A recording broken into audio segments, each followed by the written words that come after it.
Já? Ainda vai gravar? Claro! Pode começar. Vamos lá.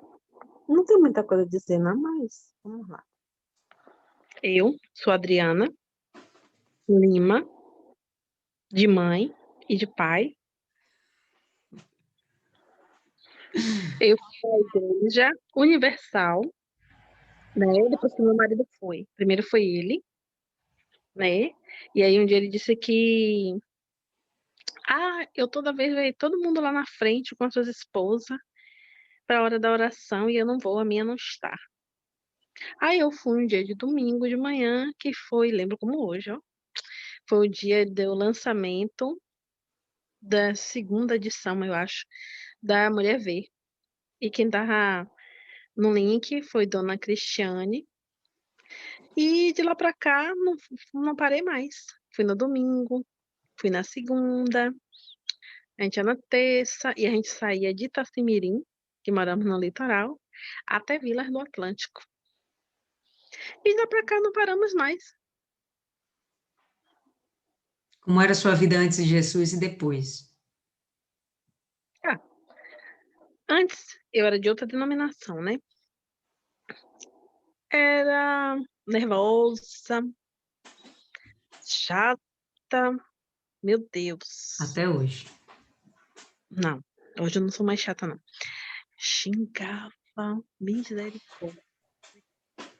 Meu marido dizia assim que de 10 palavras, só uma valia a pena ouvir, porque os outros tudo era palavrão. E que olha pra essa carinha de anjo, eu nem diz, né? Digo. Mas eu xingava muito, gente. Xingava. Tinha umas dores de cabeça que, assim, de eu não querer que ligasse luz, que até um alfinete que caísse no chão, eu escutava. Tinha muita dor de cabeça. A nossa vida financeira ainda está em andamento, mas de lá para cá melhorou muito. A gente vem se equilibrando, né? Eh, Meus filhos ainda não estão na igreja, mas pela fé eu já os vejo lá, porque eles já estão no altar. E é uma promessa, né? Que eu e minha casa serviremos ao Senhor, e eu creio que Deus não vai deixar eu partir desse mundo sem ver os meus filhos no altar. Meu marido é uma bênção, de vez em quando é chato, mas dá para tolerar. Mas melhorou muito, viu? Que antes era um cavalinho, que só Deus. Mas hoje é uma benção. Só isso. Quer que eu diga mais o quê? Pois bem, aí, ó, para quem quer conhecer um pouquinho da Adriana, aí a Adriana falou um pouquinho da história dela, tá certo? Então vamos lá, pessoal, vamos continuar a nossa meditação, livro de Gênesis, capítulo 5. E vamos de genealogia. Dona Cida já disse que não gosta. É muito nome para decorar. Cristiane ali também não gosta. Vamos lá. Este é o livro das gerações de Adão. No dia em que Deus criou o homem, a semelhança de Deus o fez. Quando a gente vai ver a genealogia de Caim, ele não fala de Deus. Quando ele vai começar aqui essa nova genealogia, que obviamente Caim não vai ser mais incluído, ele fala, ele principia, né, com a criação, e ele se coloca, obviamente, né, em destaque, o próprio Deus, e ele fala que Deus criou o homem à sua imagem e semelhança. Macho e fêmea ele os criou e os abençoou e chamou seu nome Adão no dia em que eles foram criados. Quando a gente percebe ele falando macho e fêmea ele criou, ele já vai aqui colocando as suas bases para a formação da família, das famílias. E a gente vai entender, né, quer dizer, a gente vai entender, não. Eu entendi hoje que Deus vê a gente como se fôssemos membros de uma mesma família. E por isso, inclusive, que ele não aceita a vingança, não aceita o mal, né, contra o próximo, ele espera que a gente venha amar o próximo como a nós mesmas. E por que ele tem esse... ele fala essas coisas, né? Ele diz que a vingança é dele, não é nossa. Porque ele não quer a gente brigando entre irmãos, que no final das contas é o que nós somos. Irmãos de uma grande família, oriundos de uma mesma carne, de um mesmo pai e de uma mesma mãe. Eu achei isso interessante. Se a gente for pensar sobre, a gente vai dizer, mas isso é muito claro, é muito óbvio, mas, sei lá, vocês já pararam para pensar que, na verdade, somos uma grande família de DNA mesmo, de sangue, não só uma família espiritual, né? Não somos um corpo de Cristo tão somente, somos realmente uma grande família, né? E assim Deus olha a gente. Então, essa questão do macho e da fêmea é para mostrar a instituição das bases da família e a intenção clara de procriação, de multiplicação. Se não, faria um homem, 10 homens, 100 homens, 1000 homens, não, mas ele botou homem e mulher e ainda disse, né? Crescer e multiplicai-vos. Então, ele chega e reafirma isso agora. Então, vamos lembrar que já tivemos a genealogia de Caim, essa genealogia ainda existe, a gente está começando a entrar numa outra genealogia, tá certo? Mas as genealogias são paralelas, elas estão coexistindo no tempo, beleza? Mas ele vai dar ênfase a essa daqui, e ele vai começar a mostrar que existe uma predileção, onde ele já se coloca, né, como o grande pai. Aí ele diz que fez Adão à sua semelhança e imagem, né? Então, com capacidades especiais, não que necessariamente Adão fosse divino, não é divino porque ele é criação.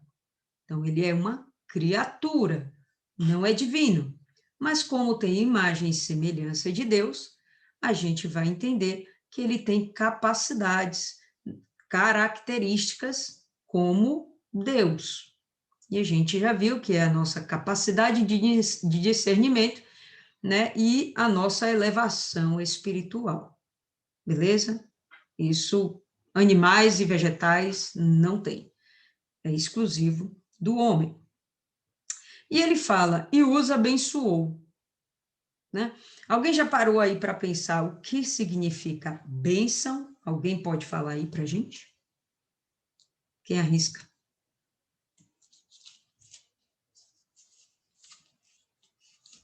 Ninguém, a gente fala disso todo dia, a gente pede para Deus fazer isso com a gente todo dia. O que vocês acham aí que é bênção? Proteção.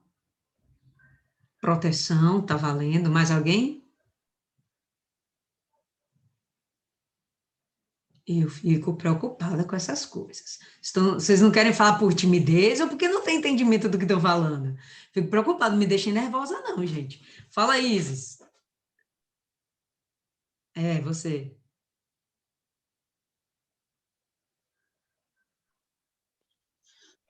Comunhão. Comunhão. Eu vejo como bênção você desejar para o outro coisas boas. Coisas boas. Beleza. Oi. Então, vamos... Oi, mulher. Olha, na minha opinião, a Manda bênção, massa. ela é transmitida por alguém que tem autoridade. No caso, Deus nos abençoou, o pastor nos abençoa, nós abençoamos nossos filhos, né, em suas jornadas.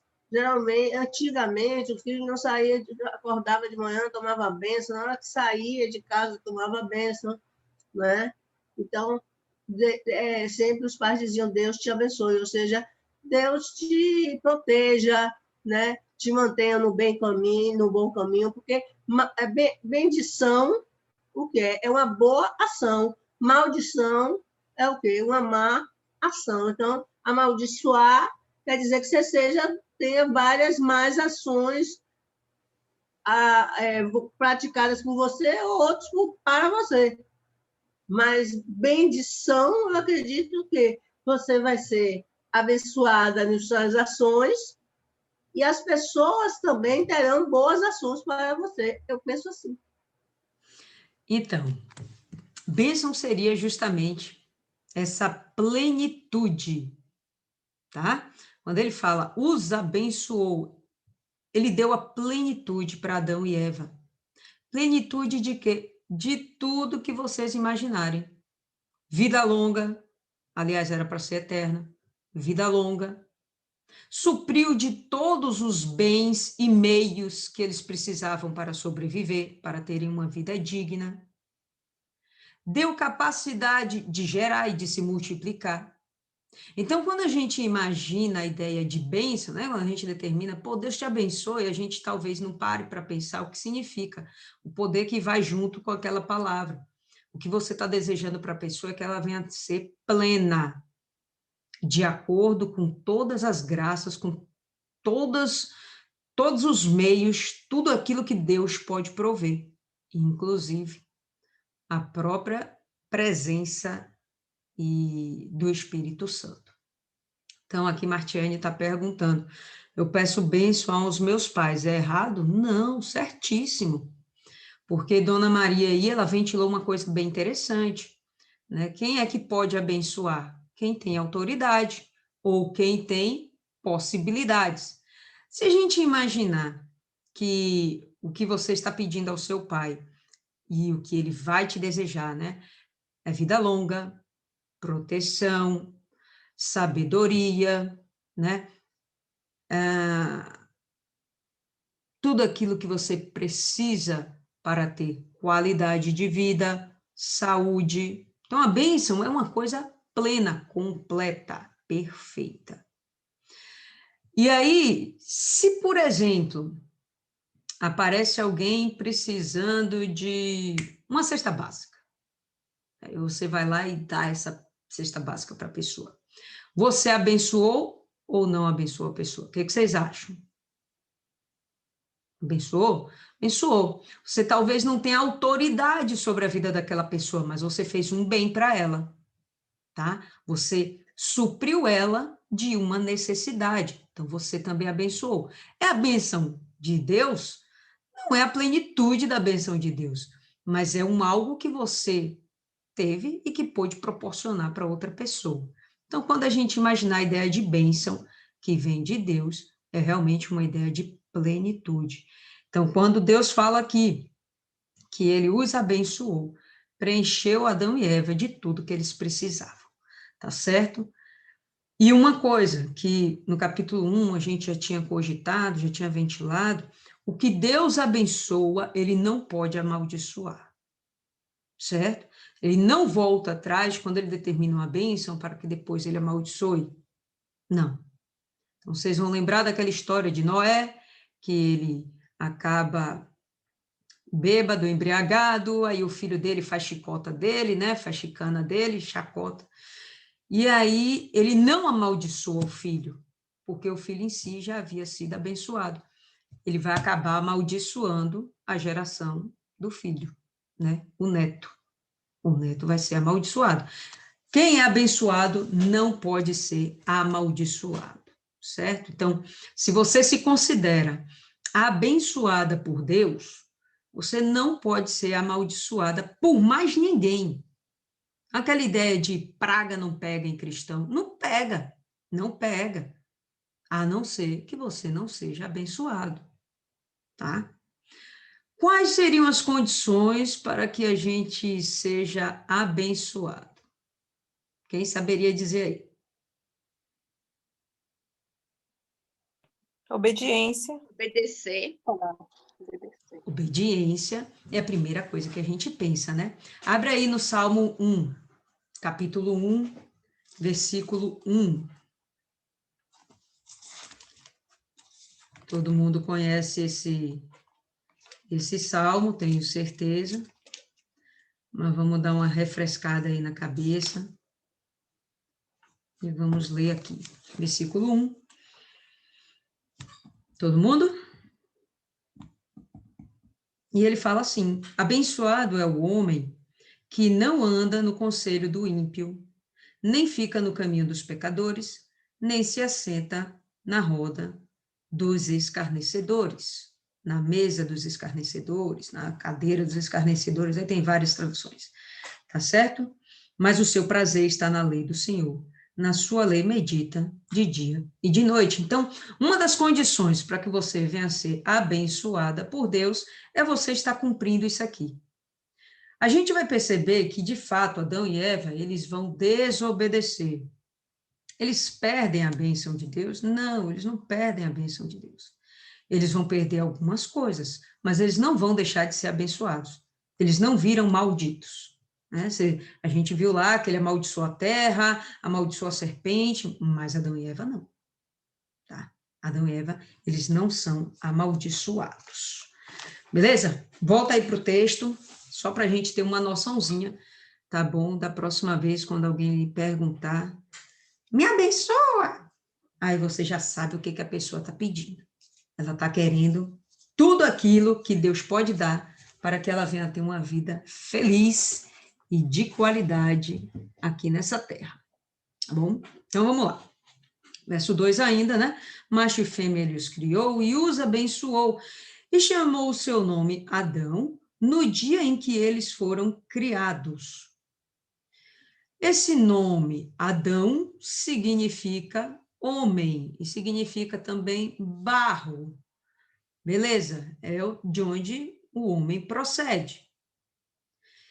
Quando Deus reafirma que deu o nome de Adão, ele novamente reafirma a autoridade dele sobre tal criação. Falamos sobre isso. Aquele que dá nome àquela coisa, objeto, pessoa, ele é quem detém a autoridade sobre tal. Beleza? Então, ele está reafirmando: eu tenho autoridade sobre não apenas Adão, né, como o primeiro homem, mas sobre a humanidade. Aí a humanidade desvia para lá, desvia para cá, beleza. Não significa dizer que Deus perdeu o controle ou perdeu a autoridade. Significa dizer que a humanidade não está se submetendo. Vai pagar seu preço, sem dúvida. Adão e Eva pagaram o preço, beleza. Mas a autoridade dele continua. O dia que ele quiser, a hora que ele quiser, ele pode pegar essa pessoa e simplesmente transformar, pode pegar essa pessoa e simplesmente fulminar. Aí vai de acordo com o que Deus pretende, com o propósito que Deus tem para com aquela pessoa. Ok? Verso 3. E Adão viveu 130 anos e gerou um filho à sua própria semelhança, segundo a sua imagem, e chamou o seu nome Sete. E agora a gente vai perceber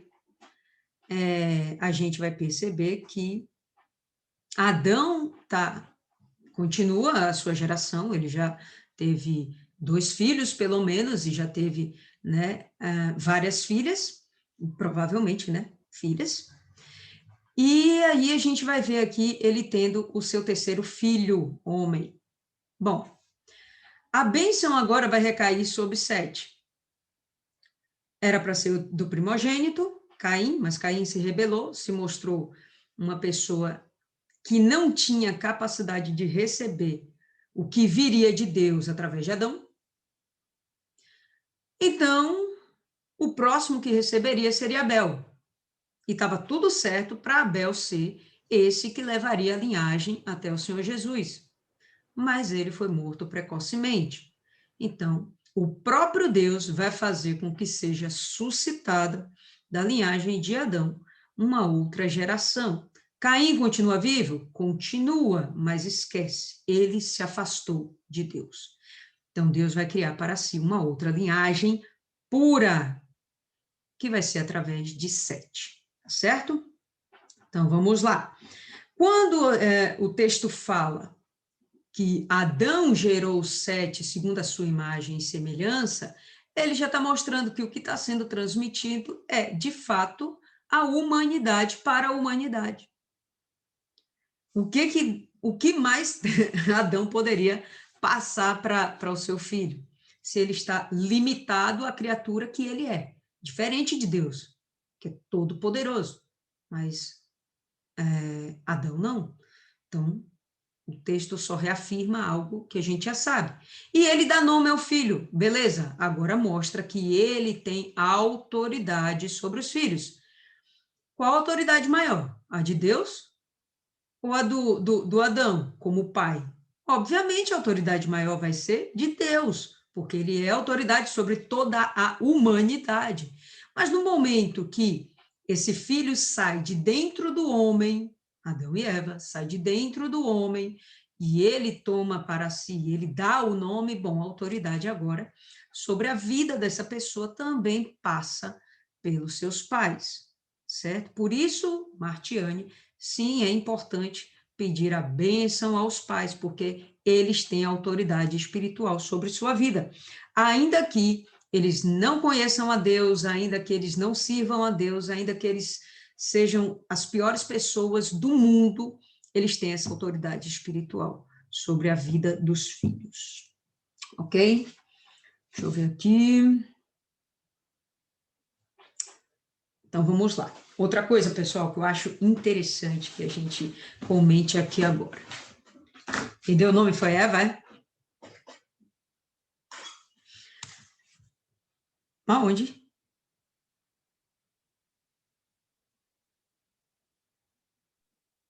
Ela deu o nome de Caim, eu acho que deu o nome de Abel, e de Sete também foi ela. Sim. Aqui está escrito que Adão chamou seu nome Sete. Porque ela não aparece na genealogia. Não, mas se não aparecer ela dando o nome, né? Volta lá no capítulo 4 depois, em algum lugar. Pode ser no 4, mas aqui quem está dando o nome é Adão. Tem outro não. Tá?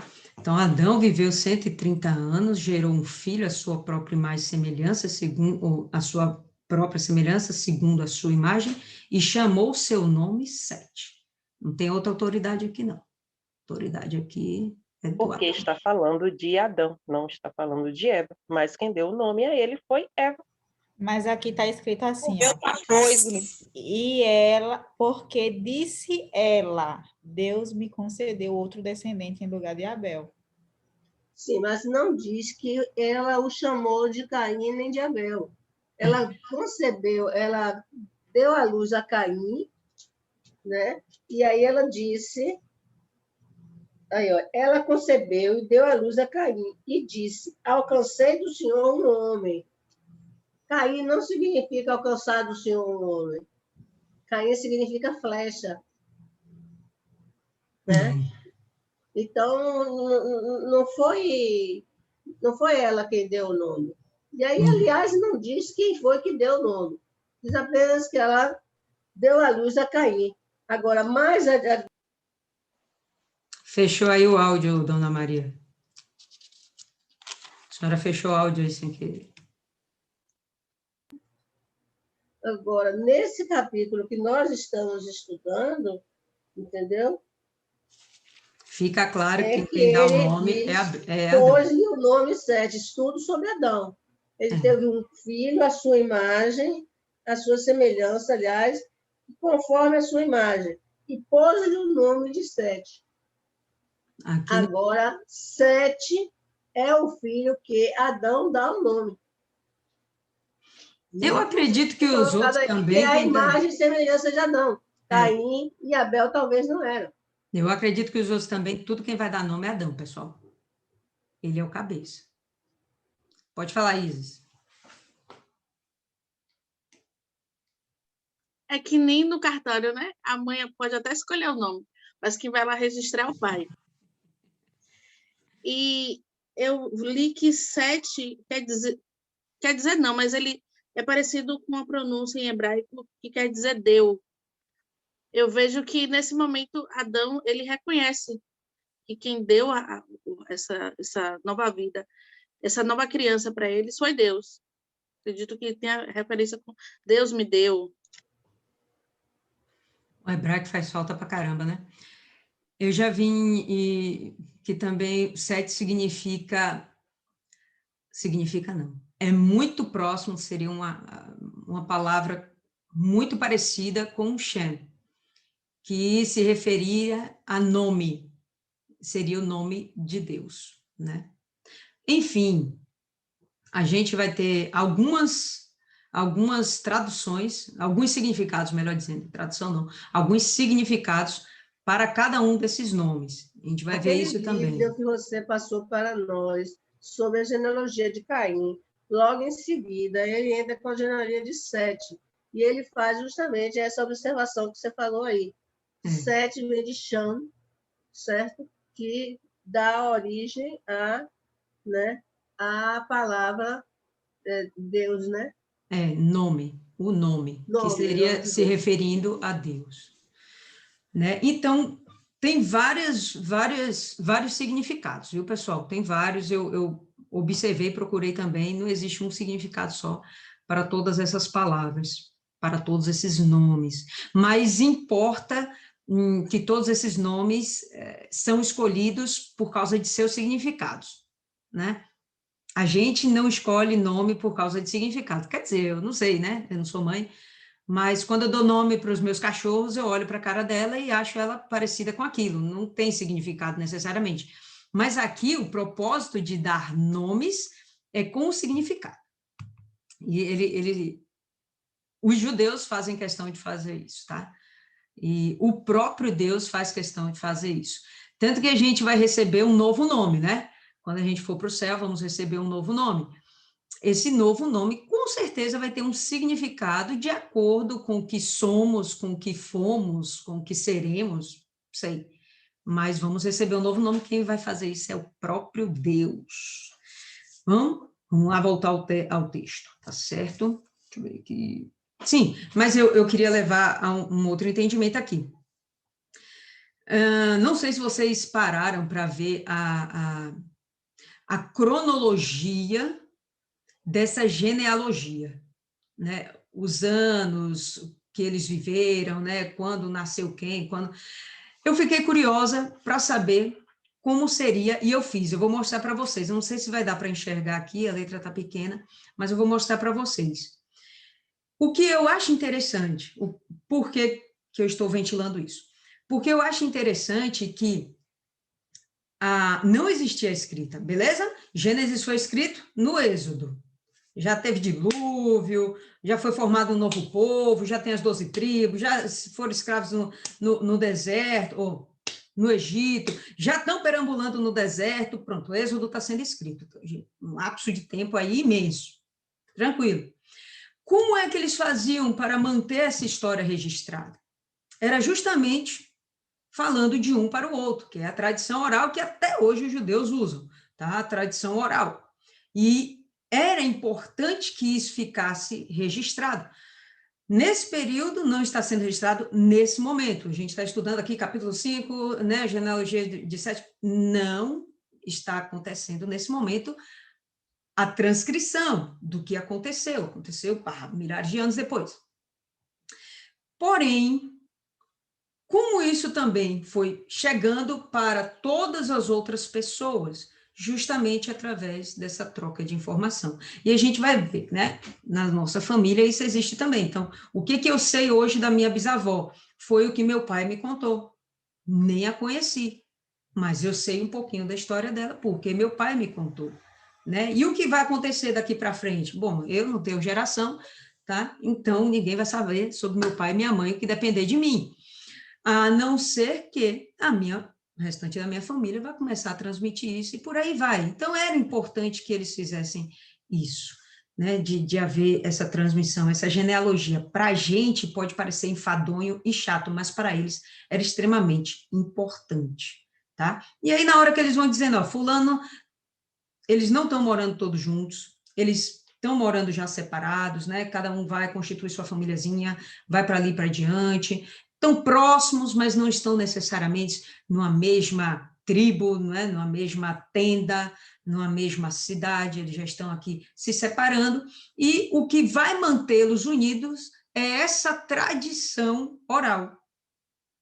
Como é que você sabe que você é primo de fulano? Como é que você sabe que fulano é seu tio, seu avô? Ah, não, o pai me contou, minha tia me contou, o primo me contou, por aí vai. Então, a genealogia para eles era extremamente importante. Sem falar que, em si, a genealogia aqui vai ter uma mensagem espiritual, né, por baixo de todo o contexto. Pode falar aí, Martiane, pode perguntar. Mas no caso de alguns capítulos que são bem detalhados, no caso o terceiro, né, o terceiro capítulo 3, que fala, e Deus disse isso, e a serpente disse aquilo.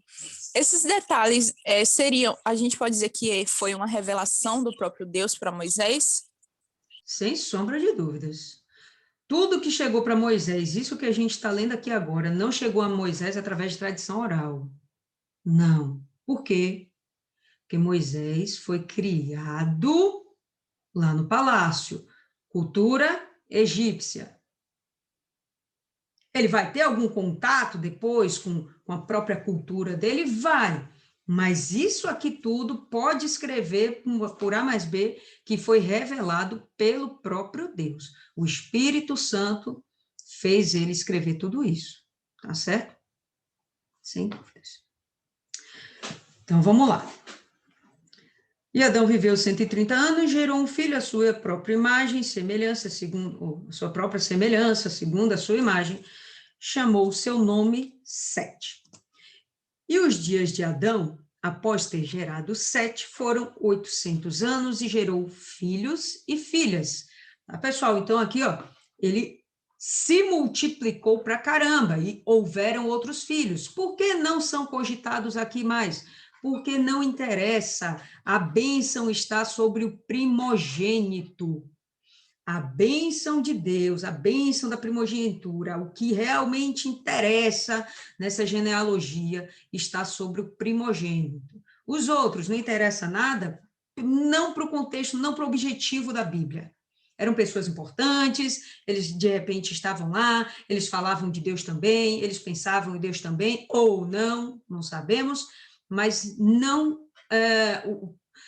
aprova o Espírito Santo não trazer tudo isso à baila, até porque também nem teria, né, como escrever tudo isso, seriam bilhões de livros, eu acho. Então, vamos lá. E todos os dias de Adão, que Adão viveu, foram 930 anos, e morreu. Beleza. Essa parte do e morreu vai nos remeter a duas passagenzinhas interessantes. Volta aí 3 folhinhas, capítulo 2, versículo 17, onde a gente vai ver Deus dando um alerta para o rapaz. Mas da árvore do conhecimento do bem e do mal, dela tu não comerás, porque no dia em que dela comeres, tu certamente morrerás, ou morrendo, morrerás. E aqui, pessoal, quero fazer deixa, fazer um comentário. No dia que ele comeu, ele não morreu, todo mundo já sabe. Mas percebam que, para Deus, um dia é como 1000 anos é como um dia. A gente está meio carequinha de saber isso, né? Percebam que ele não consegue completar 1000 anos. E ninguém da humanidade vai completar 1000 anos. Vão chegar muito perto, mas não vão completar 1000 anos. Por quê? Porque no dia do teu pecado, você vai morrer. Então, você vai ter aí 1000 anos para se arrepender, se consertar com Deus e por aí vai, caso seja o caso, né? Você, tipo Caim. Caim precisava de se arrepender, Caim precisava renovar a sua aliança com Deus, Ele não o fez, tá? Mas ele teve tempo suficiente para isso. Então, Deus está dando ao homem tempo suficiente para que ele pense, repense e volte para Deus. Contudo, esse tempo suficiente tem um limite, tá? E para esse período pré-dilúvio, a galera vai viver muito, mas não vão passar de 1000 anos. Vai chegar perto, mas eles não vão passar de 1000 anos. Então, aqui, primeira ideia que a gente vai perceber, primeira revelação aqui desse versículo, tá certo? É que, bom, ele vai morrer no dia, nos primeiros 1000 anos, em que ele pecar, ok? Aí dá 2 pulinhos, uma folhinha, vai para Gênesis 3:19. E aí a gente vai ver, no suor da tua face comerás o pão, até que retornes à terra, pois dele tu foste tirado, porque pó tu és, e ao pó tu retornarás.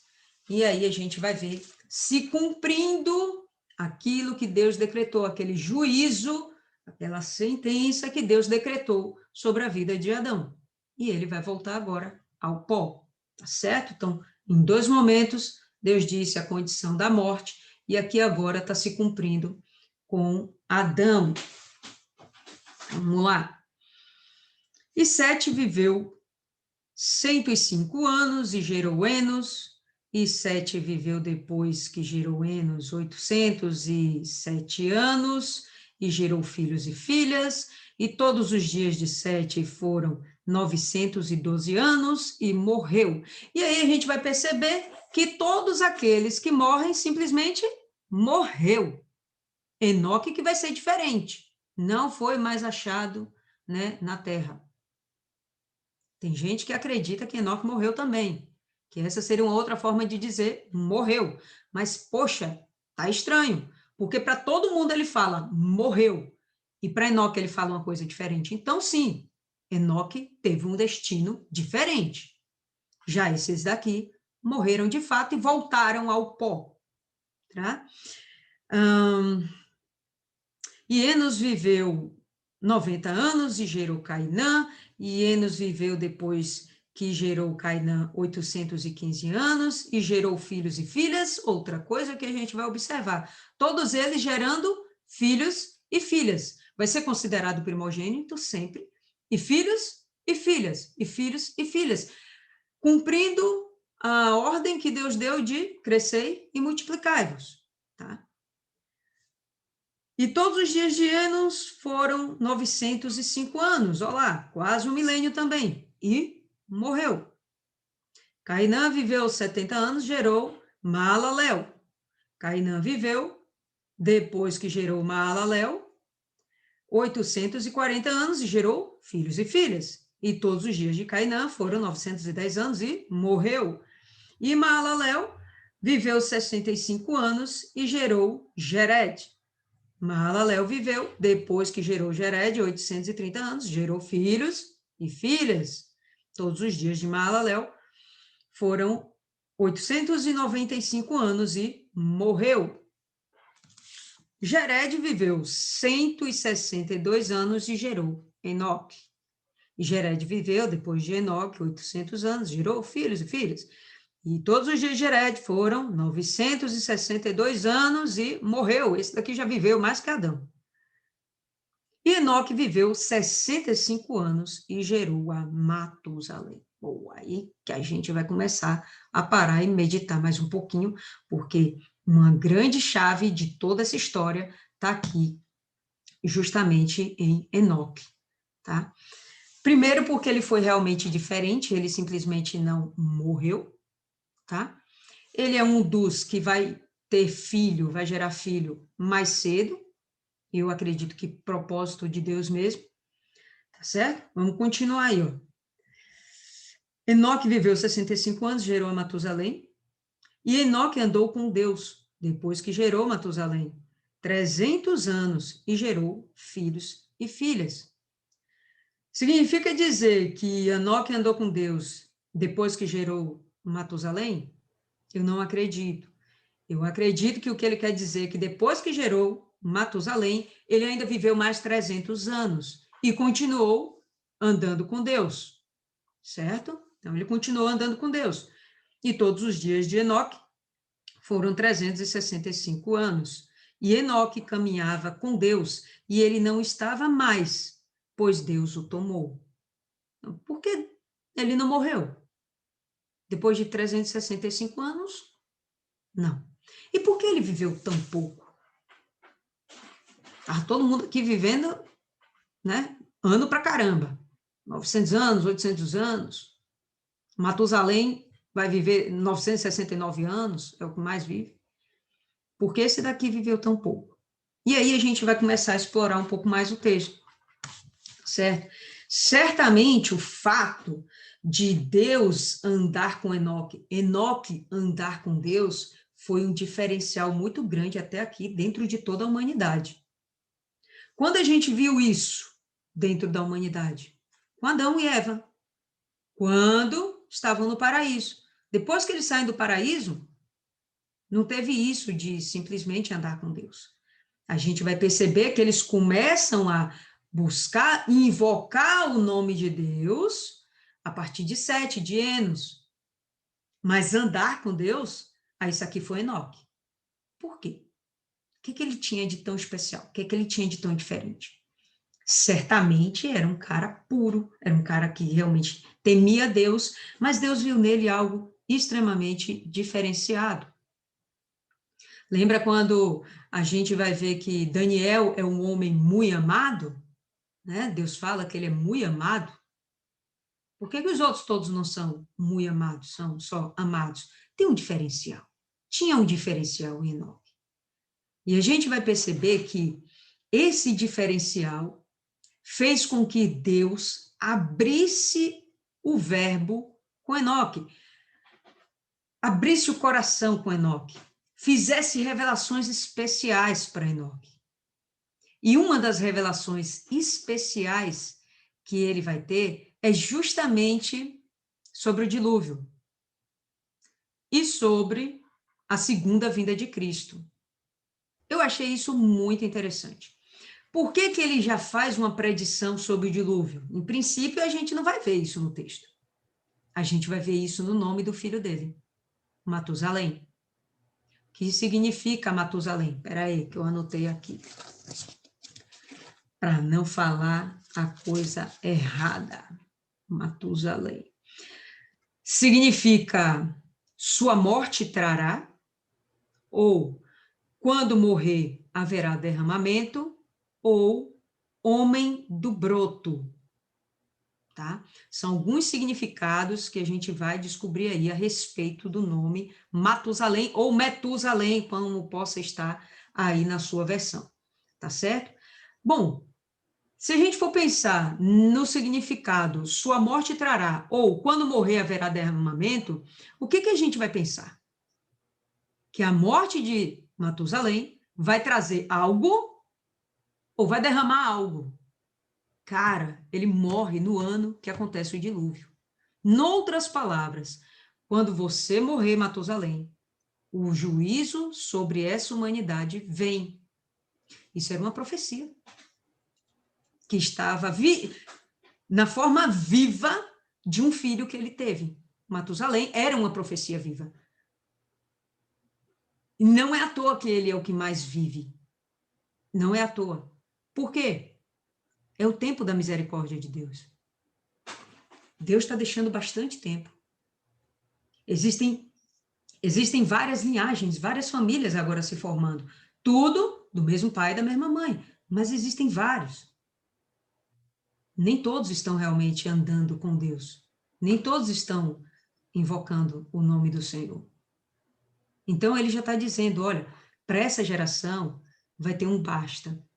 E o basta vai ser quando o seu filho morrer. Então, o próprio Deus deu inspiração, creio eu, para que Enoque desse esse nome ao filho. Então, uma das primeiras revelações, tá certo? Outra revelação interessante.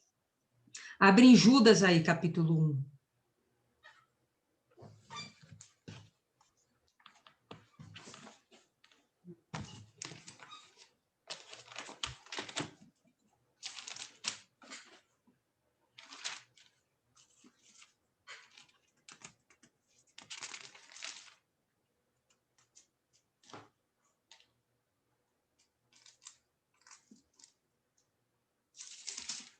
Todo mundo abriu?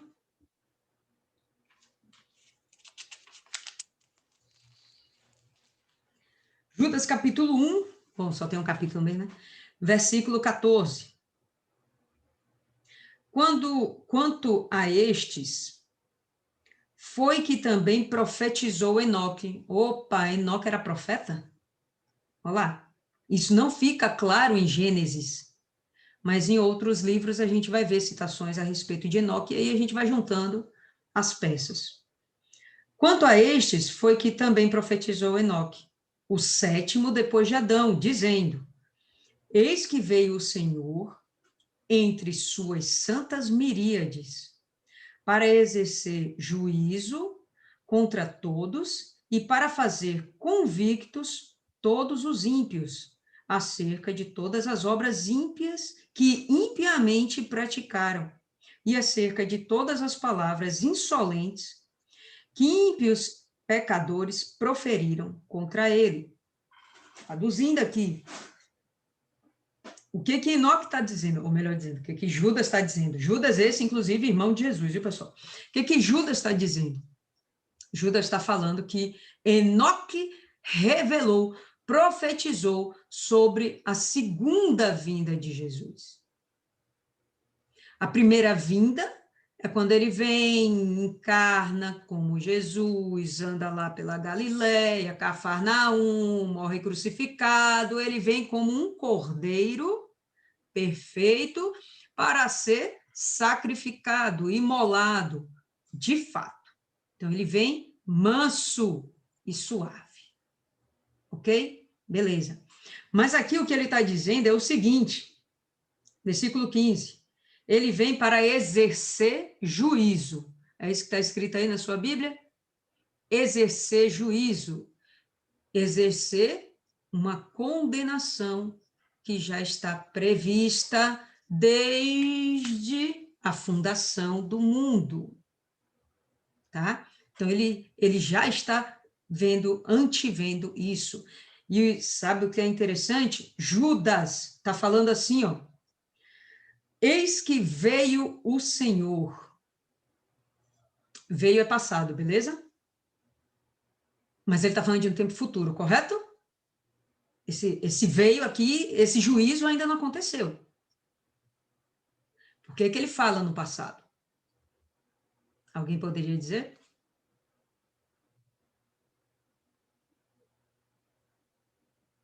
Tenta aí, Maiana. Oi? Tenta aí. Eu não estou Pode vendo repetir? essa parte de eis que veio o Senhor. Não está achando? Versículo 14, no final. Em Pode Judas. repetir. Pode repetir a pergunta, por favor? Posso sim. Por que ele fala no passado uma coisa que ainda não aconteceu?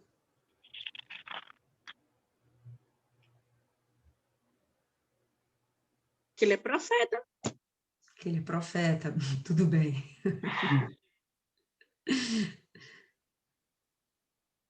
Posso falar?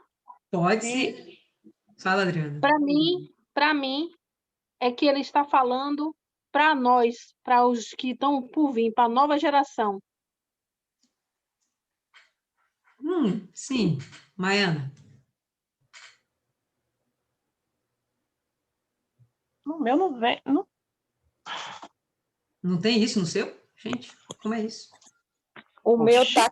Eis que é vindo o Senhor com milhares de seus santos. Aí tá diferente, a sua tá diferente. A maioria das Não. versões que eu vi tá veio. Esse que é vindo o Senhor. Esse que é vindo o Senhor. Ele tá, no meu tá falando que ele veio com as miríades Ainda dos não santos, veio, né? ele está vindo. O meu é vindo. Vindo. Ele E está mesmo... vindo. Eis que é vindo o Senhor. Então, ele está vindo. Não é, como é que eu vou dizer? Não é no passado, não é dizendo que ele veio, certo? Se ele está vindo, então ele virá.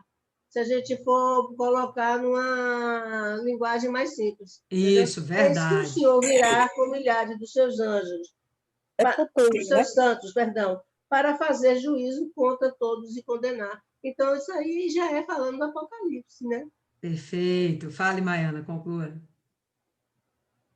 Olha, de certa forma, Deus já tinha vindo na Terra, fez todo aquele processo e determinou tudo que era para ser feito. Então, ele já veio uma primeira vez. Depois, ele revela que o Senhor Jesus vai vir e retorna de novo falando que ele vai voltar.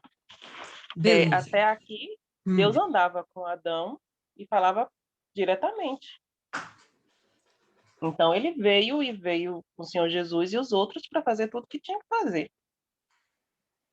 Pode falar, Martiane. Eu vejo isso daqui como uma profecia, né? Mas de duas formas. Eis que é vindo o Senhor com milhares de seus santos. Pode ser com relação o arrebatamento, né? O Senhor Jesus, ele arrebatando a igreja e os santos vindo para o céu, não? Né? Eu também entendi dessa forma. Entendi dessa forma. Pessoal, presta atenção. Ele está vindo para exercer juízo. Mas quando ele fala que vem com seus milhares de seus santos. Aí a gente vai ver Apocalipse depois, mas aqui é para exercer juízo. Ele não está vindo arrebatar. Justamente, ele está vindo com os milhares dos seus santos para exercer juízo. Qual é essa grande batalha que a gente vai ter após os 7 anos da grande tribulação? O Armagedon. Ele está vindo para decretar juízo. Não confundam as bolas, não. Não, eu entendi que seria para aqueles que não aceitaram, os pecadores. Essa vinda dele já é depois do arrebatamento. Já é quando ele vem para justamente, como ela falou, estabelecer o juízo e fazer o juízo final. Exatamente. Então, o Apocalipse já aconteceu, já é o final. Exatamente, tá? Então, olha só, vamos voltar à pergunta que eu fiz, porque no original o verbo está no passado e dá a entender-se que já aconteceu, quando não aconteceu é futuro, tá? Por que que ele fala, então, no passado? Justamente porque não há possibilidades disso não acontecer. Já aconteceu na linha do tempo de Deus, já aconteceu. Esse juízo está decretado e não tem como revogá-lo. Entende? Por isso que o termo está no passado, em algumas versões pode estar, né, nem sei que tempo é esse, presente ou subjuntivo, né, presente, subjuntivo, sei lá o quê, tá? Mas a intenção, o original mesmo, isso aqui está no passado, tá certo? O tempo está no passado, e é por isso, porque não vai voltar atrás. O juízo de Deus está decretado. Enoque teve 2 grandes revelações. O primeiro juízo contra a humanidade e o segundo grande juízo contra a humanidade. Tá? Enoque. Por que que Enoque teve essa revelação? Porque Deus falou com ele. Por quê? Porque ele andava com Deus. Quer ter revelação de Deus? Anda com Deus. Quer que Deus fale com você? Anda com Deus. Então, esse eu acho que é um segredo que a gente tem que pegar para a gente. Tá? Por que que teve esse diferencial com Enoque? Só porque ele era o 7º? E diga-se passagem, olha que diferença do 7º de Adão para o 7º através de Caim. Né? O 7º através de Sete e o 7º através de Caim. Olha que diferença. Esse daqui, superabundando em graça. O outro, perturbado, superabundando no pecado. Enoque, ele vem passar uma mensagem, ele era um pregador profeta, a gente acabou de ver aqui, ele profetizava, profeta.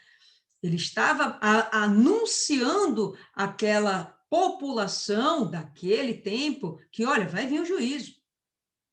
Vai vir. Então, ele provavelmente estava lá pregando mesmo, tá certo? As últimas gerações de Sete, que vai ser agora Enoque, o filho dele, o próximo, até chegar Noé, são homens que estão profetizando contra a humanidade, alertando que vai vir um juízo, que nesse caso, em primeiro, é o dilúvio, beleza? E Enoque dá start a mais, né? Dá um start, não, dá um plus, dá um plus. Ele acrescenta que, olha, ainda vai ter o juízo que vem depois da tribulação, que é isso que Judas está aqui revelando. Não é revelado em Gênesis, é revelado aqui em Judas, tá bom? Abra aí em Zacarias, para a gente enriquecer. Deixe Judas aí aberto e abre em Zacarias. Capítulo 14.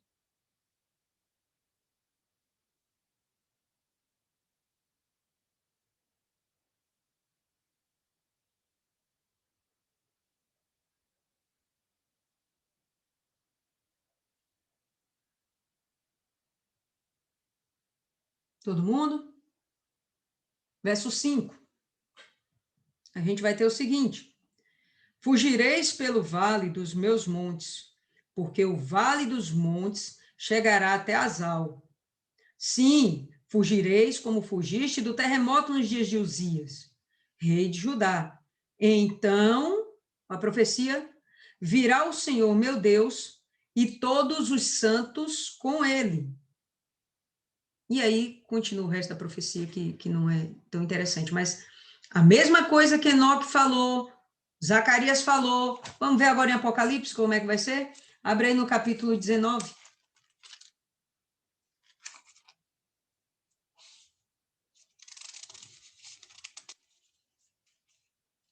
Ele agora não está vindo para anunciar boas novas. Agora é diferente, ele não está vindo como cordeiro. Ele está vindo como leão. Agora é o leão de Judá.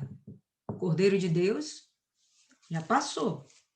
Capítulo 19, do verso 11 ao 14, vamos lá. Vi o céu aberto e eis um cavalo branco.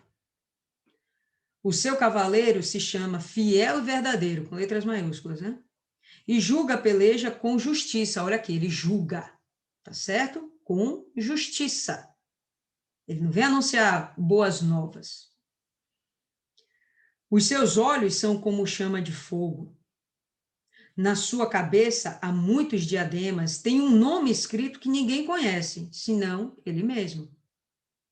Está vestido com um manto tinto de sangue, e o seu nome se chama Verbo de Deus, Senhor Jesus. E seguiam-no os exércitos que há no céu, montando cavalos brancos com vestiduras de linho finíssimo, branco e puro. Tá? Então, ele vai vir com os seus anjos, ele vai vir com os que já foram salvos, e ele vai vir para fazer juízo. Matar quem tem de matar, converter quem tem de converter e instaurar o milênio. Beleza? Então, vamos lá, volta aí para... Aliás, não volta não. Não, volta sim, volta para Gênesis, mas abre aí no capítulo 49.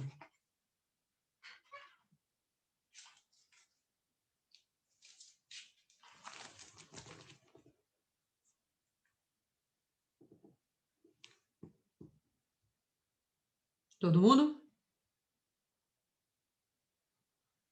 Eu não entendi. Gênesis 49? 49. De hoje que eu pergunto, não responde. Pô, se você abrir o áudio, até a gente ouve, mas sem o áudio aberto, fica complicadinho. 49. 40, achei. Versículo. Todo mundo já? Versículo 8. A gente vai ter o seguinte. Judá, teus irmãos te louvarão. A tua mão estará sobre a cerviz dos seus inimigos. Quem sabe o que é cerviz? Isso aqui, aqui. Cervical. Os filhos de teu pai se inclinarão a ti. Judá, olha que legalzinho agora, é leãozinho. Da presa subiste, filho meu. Aqui ele já está falando de Jesus, pessoal. Já é uma profecia dentro de Gênesis. Encurva-se e deita-se como leão e como leoa. Quem o despertará? Porque leão e leoa é meio brabo. Quem é que vai ter coragem de encarar?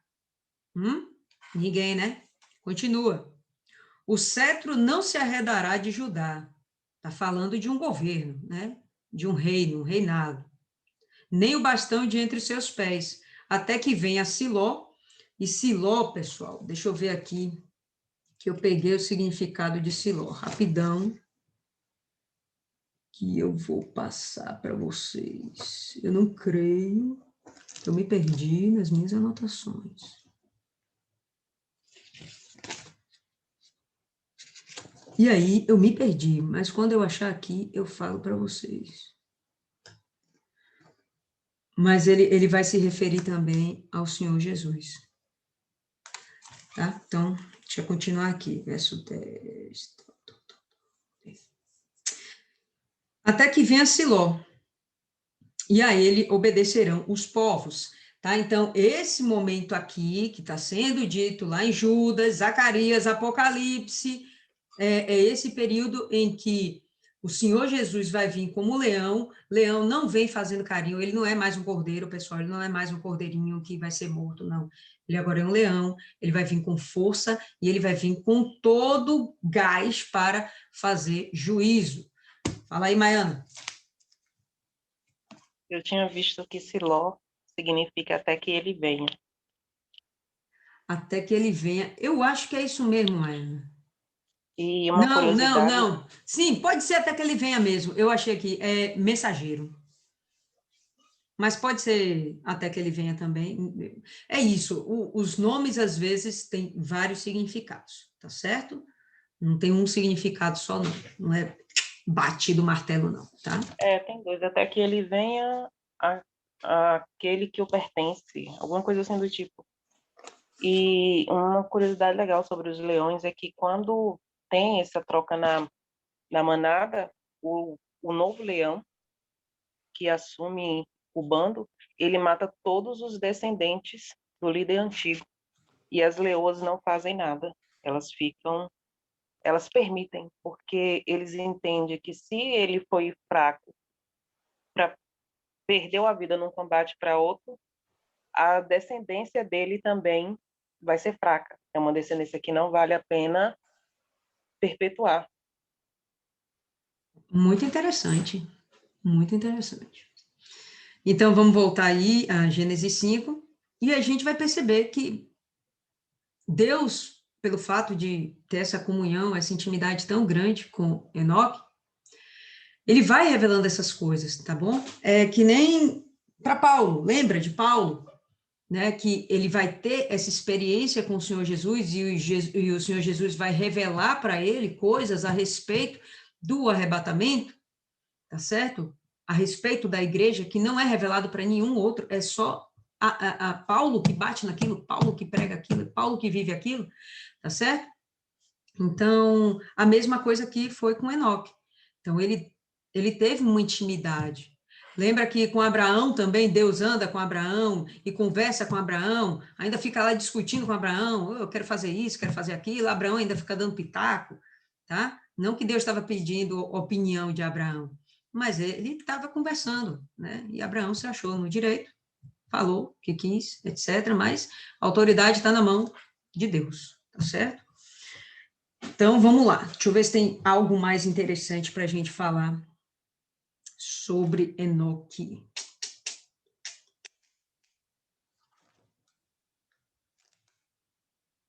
Ah, tem sim.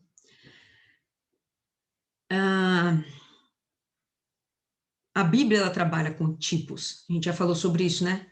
José é um tipo de Jesus. A gente já viu que outros homens da fé vão ser um tipo de Jesus. O próprio Jacó é um tipo de Jesus, tá certo? E a gente vai ter Enoque como um tipo da igreja. Quem gosta de estudar tipologia na teologia, não estudei, só estou agregando aqui informações que eu peguei, tá certo? Ele é um tipo da igreja, ele simboliza a igreja. De que forma?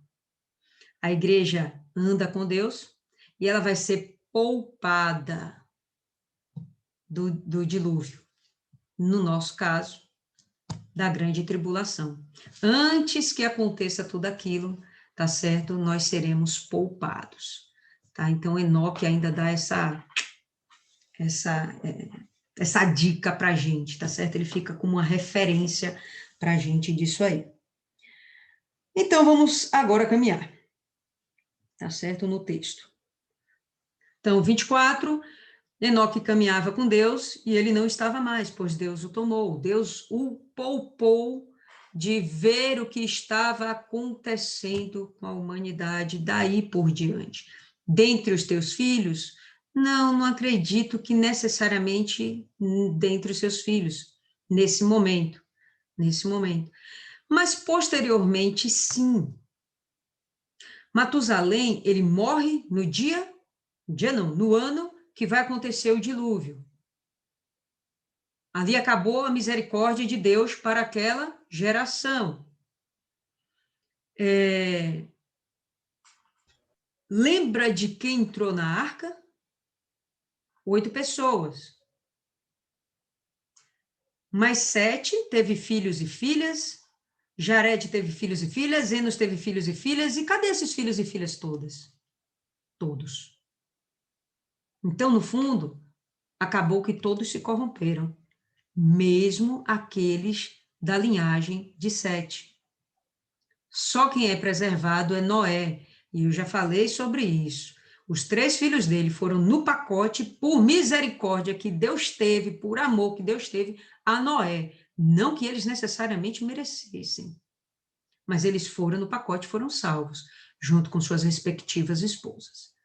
Tá? Então, perceba que nesse momento, quando acontece o dilúvio, vão acontecer outras transformações também. Os homens mais velhos a gente vai ter pré-dilúvio. Após o dilúvio, não, a galera está morrendo com 100 anos e daí para baixo.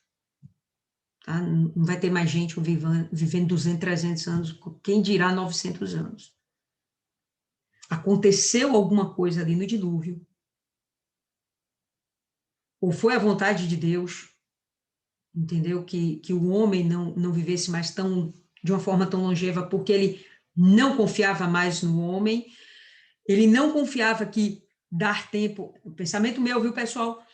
Deus não confiou que apenas dar tempo para a humanidade fosse suficiente para que eles, um belo dia, reconhecessem que eles deveriam se arrepender, abandonar os seus pecados e se voltar para Deus. Não.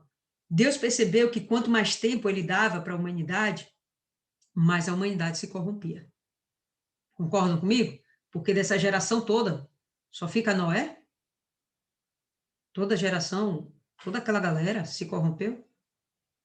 Tá? E aí vem, pós-dilúvio, essa geração não vai ter mais esse tempo todo, não. E hoje em dia a gente nem sabe o dia da morte. Naquele tempo também não, mas a longevidade era muito alta. Hoje não. Amanhã a gente pode não acordar. A maldade do mundo é tão grande que você sai na rua, pode ser atropelado, pode levar um tiro, entendeu? A gente não sabe. As coisas más acontecem. Por isso a gente tem que estar todo momento preparado para que Jesus venha nos buscar. Fala aí, Milene.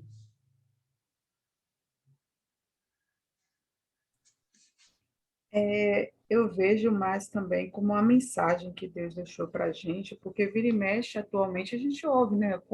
Quem não quer viver eternamente, né? Quem não quer viver as pessoas apegadas desse mundo? Quem não quer viver 800 anos, né?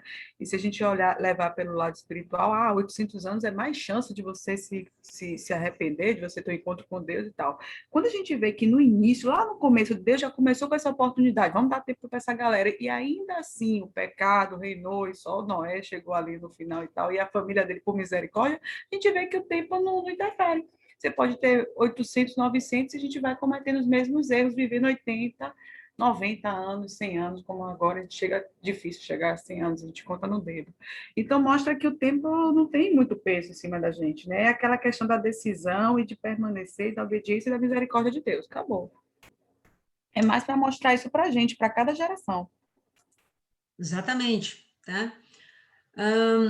Existem especulações também que o dilúvio aconteceu, beleza, mas eles acreditam, há quem acredite. A ciência especula também. A ciência já acredita no dilúvio, viu, pessoal? Eles só especulam como aconteceu, se foi só pela mão divina ou se aconteceu algo mais. Então, eles acreditam também que caiu um meteoro aqui na Terra, alguma coisa assim, que deu uma ionizada no ambiente, e aí o DNA do homem foi corrompido. Até então, velho, ninguém morria de doença, não. Tava ninguém morria de velhice. Não tinha doença. DNA puro. Com isso, com o dilúvio, já começa a ficar estranho. Já não é mais a mesma coisa. As células vão começando a morrer. Sabe quando o ser humano entra no ápice da sua existência aqui nessa Terra, quando ele completa 23 anos, tá? Daí para baixo, ele vai começando a morrer. Os neurônios começam a ser perdidos. Ah, mas só com 23 anos, é fato. Com 23 anos em diante, os hormônios começam a ser perdidos e as nossas células, elas não começam mais a regenerar como até os 23 anos. Ela já regenera diferente. Aí o organismo começa a ter o quê? Ruga, sinais da idade, vai perdendo colágeno, a pele perde elasticidade, os cabelos vão ficando brancos, começa a ter queda, e por aí vai um monte de outras coisas. A acuidade visual é perdida, né? O paladar é perdido, a acuidade olfativa é perdida, tudo começa ladeira abaixo, tá certo? Então, isso começa aqui, pós-dilúvio. E eles acreditam, né, os cientistas cogitam, também eles não é um ponto pacífico entre eles, eles cogitam que isso pode ter acontecido diante, um meteoro causou uma radiação aqui, e fez os mares cobrirem as terras, tal. E uma outra hipótese é que até então não havia chovido sobre a terra, beleza? Não havia chovido, não tinha chuva. O que acontecia? O que molhava a terra? O que regava a terra? O orvalho. Aí, quando vem o dilúvio, abre-se as fontes do abismo e as torrentes dos céus. Então, começa a cair a chuva. Outra hipótese, né? Aquela água que estava lá suspensa, nos protegendo da ionização, né? Do sol, que não estava protegendo a gente, permitia que o nosso DNA continuasse imaculado. Pronto, aquelas águas caem, e aí perdemos aquela proteção, e agora a radiação solar chega a gente e começa a degradar o nosso DNA. Seja a hipótese que for, seja o motivo que for, certo é que depois do dilúvio, a galera já não vive mais tanto como vivia antigamente, tá? Então, vamos lá. Aí a gente vai ter... Estamos no 24, né? 24, tá. 25. E Matusalém viveu 187 anos e gerou Lameque. E Matusalém viveu, depois que gerou Lameque, 782 anos e gerou filhos e filhas. E todos os dias de Matusalém foram 969 anos, que viveu mais, e morreu. E Lameque viveu 182 anos e gerou um filho. E ele chamou o seu nome Noé, dizendo: este deve confortar-nos com respeito ao nosso trabalho e ao labor das nossas mãos, por causa da terra que o Senhor amaldiçoou. Então, esse daqui vem como se fosse também uma promessa, como se fosse uma profecia. Então, você vai perceber, Enoque andou com Deus, foi profeta. Matusalém era profecia viva. Quando eu morrer, o dilúvio vem. Aí depois vem Lameque, a gente vai ver um pouquinho sobre Lameque. E aí vem Noé, que já é também uma profecia. As 4 últimas gerações aí a gente vai perceber que elas estão batendo forte, dizendo para as pessoas: se arrependam, se arrependam, se arrependam. Vai vir o juízo. Lameque viveu, depois que gerou Noé, 595 anos e gerou filhos e filhas. E todos os dias de Lameque foram 777 anos e morreu. Esses 777 anos, pessoal, é bem interessante. Diferente do Lameque de Caim, que ele rejeitou a misericórdia de Deus 70 vezes, 7 vezes, usando o número 7 indevidamente, a gente vai perceber aqui Lameque sendo morto, né? Quem dava a vida e tirava é simplesmente Deus. Ele morre com uma idade que revela plenitude. 777, Pai, Filho e Espírito Santo, a divina trindade, 7, o número da perfeição. Ele morreu, a Bíblia não fala os detalhes da vida, mas só por esse número a gente pode supor que não foi à toa que ele morreu com essa idade. É muita coincidência, e na Bíblia, se tem uma coisa que não existe, é coincidência. Não existe nem a palavra coincidência na Bíblia, tá, pessoal? Por quê? Porque tudo na Bíblia é propósito de Deus, não é coincidência. Então, a morte desse rapaz aqui, com 777 anos, um menino, na flor da idade, né, foi justamente para mostrar que, ainda que ele tivesse um nome que não era muito legal, ainda assim ele teve uma vida plena, e a gente vai ver o nome não ser muito legal, porque remete a uma coisa não muito legal, certo significado do nome Lameque. Mas ainda assim ele teve uma vida plena, tá ok? E Noé tinha 500 anos de idade, e Noé gerou Sem, Cã e Jafé. E isso aí a gente vai falar depois mais a respeito. Coisas interessantes que eu quero mostrar para vocês. Deixa eu ver se eu consigo compartilhar aqui a tela com vocês. Me diga aí se dá para vocês verem.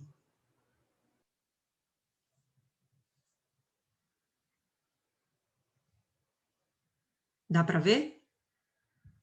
Sim. Pronto, beleza. Eu fiz isso aqui, pessoal, só para a gente ter uma noção do tempo que estava correndo até o dilúvio. O dilúvio eu botei aqui em negrito, tá bom? Quando morre Matusalém, né, que significa sua morte trará, ou quando morrer haverá derramamento. Ele morre e logo acontece o dilúvio, isso é no ano de 1656, a gente contando, né, do ano 1 em diante, né, não do ano negativo para 0, né, para ano 1 e depois continuar, não é a nossa cronologia, tá? A cronologia contando mesmo dos anos a partir da criação. Então, Adão aqui, ano 1, Adão, vocês vão perceber aí que cadê, gente? Ele morre aqui com 930 anos, tá certo? E ele, na verdade, é o primeiro a morrer. Quem são os 3 últimos a morrer? Ou melhor, os 2 últimos vão morrer e um que não morre. Olha os últimos aqui, ó. Vai ser Lameque e Matusalém. E Enoque, que não morreu. Por que que esses 3 aí são os que demoram mais para morrer? Justamente, os 3 não, né? O outro foi arrebatado, acabou. Esses 2, Lameque e Matusalém, porque sobre eles existe, ou mentira, viu, pessoal? Esquece aqui Lameque, né? Lameque não. É Matusalém. E cadê?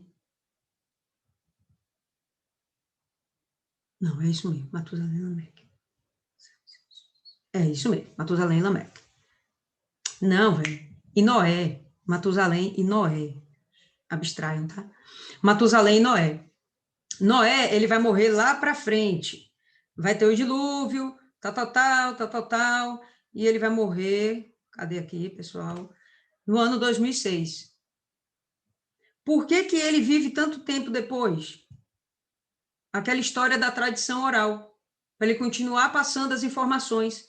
Gente, só ficou Noé e a família dele. E agora? Como é que a gente vai passar essa informação? Então, ele tem que viver bastante, ele vai ter, né, o filho dele mais velho, a gente vai observar que eu continuo aí com a genealogia, né, só dos primogênitos, tá bom? Arfaxade, Salá, Eber, Peleg, por aí vai, a gente vai ver depois, tá bom? Mas Noé, ele vai ensinar esse pessoal todo, olha, Noé morre, Abraão, ele tem por volta de 50 e poucos anos, 60 anos, 50 e poucos anos. Estão vendo aqui? Abraão nasce em 1946, Noé vai morrer em 2006. eu não vou conseguir ver bate-papo agora, viu, pessoal? Se vocês quiserem falar alguma coisa, abram o áudio de vocês e simplesmente falem, tá? Eu não estou vendo vocês agora. Certo? Então, Noé morre lá na frente justamente para que ele possa dar continuidade a essa tradição. Não tem escrita, não tem uma escrita desenvolvida, não existe esse negócio de papel, papiro, ainda não tem nada disso, tudo bem? Tá? Isso ainda vai ser formado, vai ser gerado. E ele vai passando aí as informações. Então, por que que Lameque dura mais tempo, Matusalém dura mais tempo, né? O próprio Enoque, ele é arrebatado. Então, essas pessoas, esses daí, eles tiveram uma misericórdia maior de Deus e eles foram usados para pregar, tá? Para quem estava ainda lá.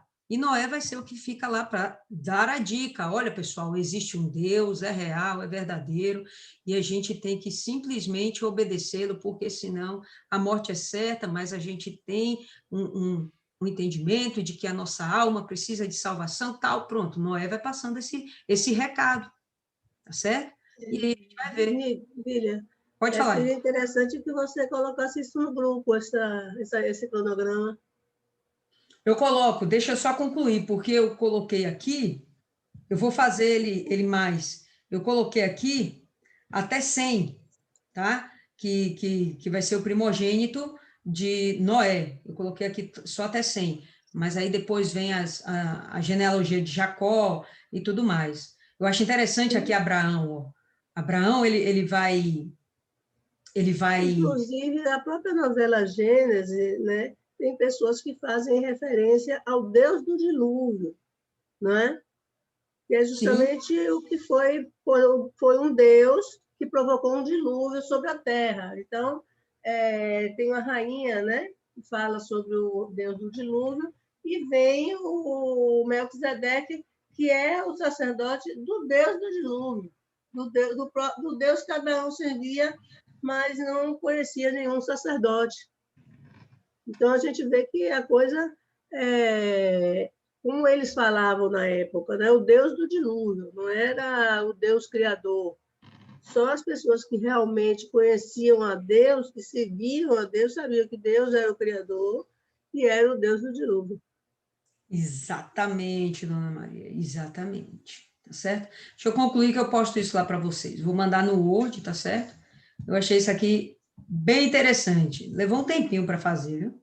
E quando eu errei os números, as contas, oh, meu Deus, começa a contar tudo de novo. Só Jesus. Mas, enfim, tá? Deixa eu ver aqui. Deixa eu voltar. Cadê? Cadê eu? Aqui. Pronto. Deixa eu ver. Isso aí, Mariana. Vamos falar mais sobre isso agora, tá certo? Então, bom, agora a gente vai falar sobre os significados dos nomes. E aí, Mariana já colocou aqui para mim, né, que o significado de Noé seria consolo, né, e descanso, e é por aí mesmo, tá bom? E aí a gente vai ver a mensagem subliminar, não é subliminar não, pessoal, é uma mensagem muito clara, mas que ela está dentro da escritura, e que se você só ler o texto, simplesmente você não vai perceber, tá? A importância da genealogia. Então a gente vai ter, eu não tenho como colocar isso para vocês, depois eu posso até digitar e mando para vocês, tá certo? No grupo, mas vamos lá, ó. Adão, a gente já sabe que o significado é homem e barro. Se vocês quiserem até anotar aí, só para vocês acompanharem o entendimento, eu acho válido, tá bom? Adão era homem, o significado, homem, barro. 7. Um dos significados que eu vou ter aqui é apontado. Enos, um dos significados, fraco, miserável. Aí, mulher, você manda de Tá, desculpe. Para de falar. Desculpe, foi mal. Vai bater, viu, né? 7, apontado.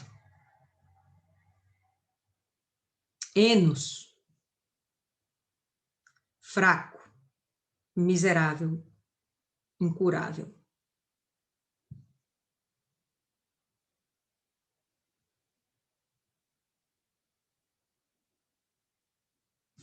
Cainã, ou Queiná, né? Tem outras traduções que o nome dele é Queiná, Queinã, alguma coisa assim. Possuidor.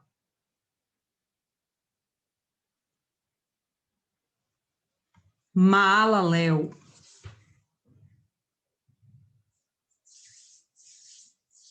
Bonito esse nome, Maalalel. Maalalel, Deus é Pai.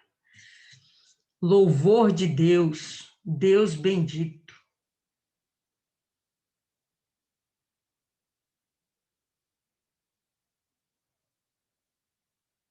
Jared. Desceu. Jared desceu, de descer. Enoque. Ensino. Dedicado. Consagrado.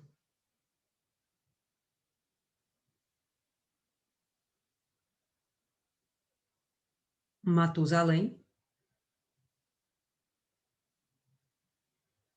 Sua morte trará.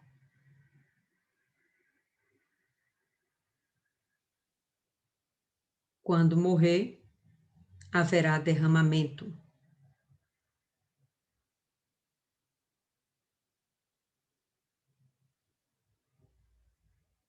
Homem do broto. Lameque. Lamento. Desespero. Pobre.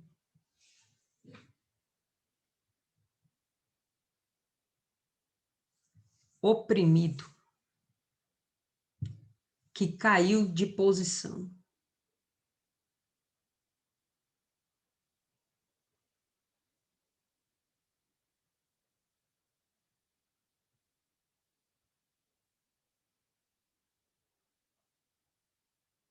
Noé,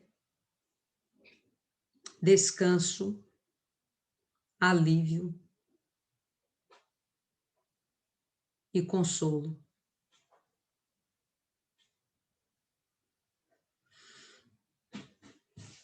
E através do significado desses nomes... Você pode repetir só o nome de Matusalém? Será? Sua morte trará. Sua morte trará. Ou quando morrer, haverá derramamento. Haverá derramamento. Ou homem do broto.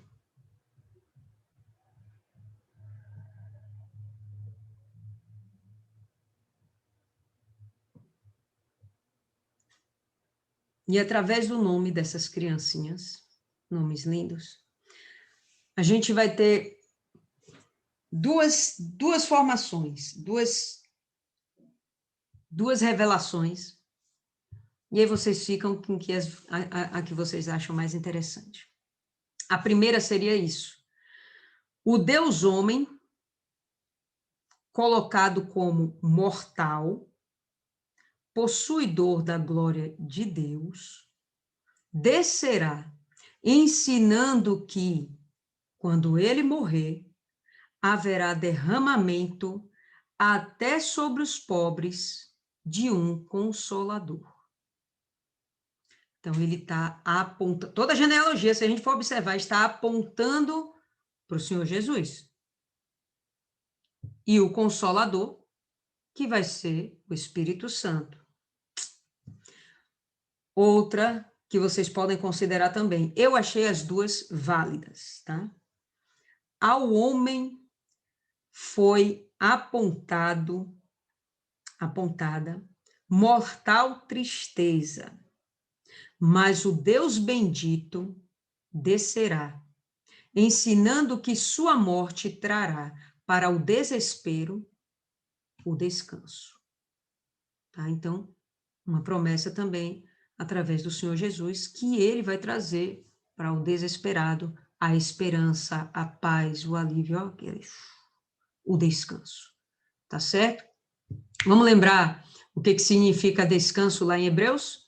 O que significa descanso quando Deus conclui a criação e fala que no 7º dia ele descansou?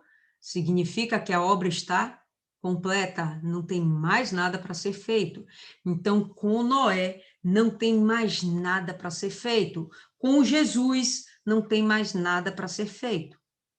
Certo? Então, com Noé, a gente vai ver que depois que ele nasce, vai ter um momento que ele vai pregar para os outros, esse vai ser o alívio que ele vai dar para as pessoas que vão rejeitar, a gente sabe. Por que vão rejeitar? Bom, só 8 inteiros naquela arca, meu irmão. O resto rejeitou. Mesmo sendo filhos de 7. Tá bom? Então, ainda que ele seja consolo, ele foi rejeitado. E aí a gente vai perceber a mesma coisa. O Senhor Jesus é um consolo, é um conforto, foi rejeitado. E vem o Consolador, que vai ser o Espírito Santo. Então, a gente acha que às vezes é uma bobagem, eu não vou mentir para vocês, até ontem eu achava que era uma bobagem, mas o que até ontem não, até semana passada. Mas o que tem por trás da genealogia, o que tem por trás dos nomes, os significados dos nomes, é sempre uma mensagem de Deus para a gente. Tudo bem? Então, a gente conclui aqui por hoje. Alguém quer falar alguma coisa? Comentários? Perguntas? Nada? Ninguém? Isis? Não, eu queria sinalizar aquele que sumiu, que Deus levou. Na minha versão, diz que ele tinha comunhão com Deus. E eu pesquisei agora o que significava comunhão. Comunhão é sintonia de sentimentos, de modo de pensar, agir ou sentir, identificação, proximidade com Deus. Para a gente sempre refletir se os nossos pensamentos se parecem com os pensamentos de Deus. Jesus, ele sintetizou amar a Deus sobre todas as coisas e o seu irmão como a ti mesmo. As pessoas refletirem e ter esse cuidado de olhar para o outro como Jesus olhou, ou como Deus nos olha, para que possamos ter mais comunhão com Deus. Não dá para ter comunhão com Ele sem ter esse olhar para com o outro, para com o seu irmão. E Deus, em primeiro lugar, não colocando nada nem ninguém no lugar dele, e ter esse olhar para com o outro. Porque não dá para ter comunhão com Deus sem ter essa sintonia de sentimento com Ele, essa sintonia de pensar, de agir, sentir, identificação, proximidade com Deus. E também eu pesquisei sobre o tempo da Bíblia. Eu achei que esse povo não vivia esse tempo todo, não. Essa gente não tomava nenhum detox, nenhum antioxidante para viver esse tempo todo. E eu fui pesquisar. E quem escreveu foi Moisés, e a contagem de tempo dos egípcios, que foi a civilização que ele estudou, foi a educação que ele teve, contava o tempo como a gente conta, 12 meses, 360 dias, 6 horas. Então, refutou totalmente o que eu tinha imaginado, de que talvez fosse um calendário diferente, com menos tempo, e esse povo não vivesse tanto tempo, mas vivia, realmente.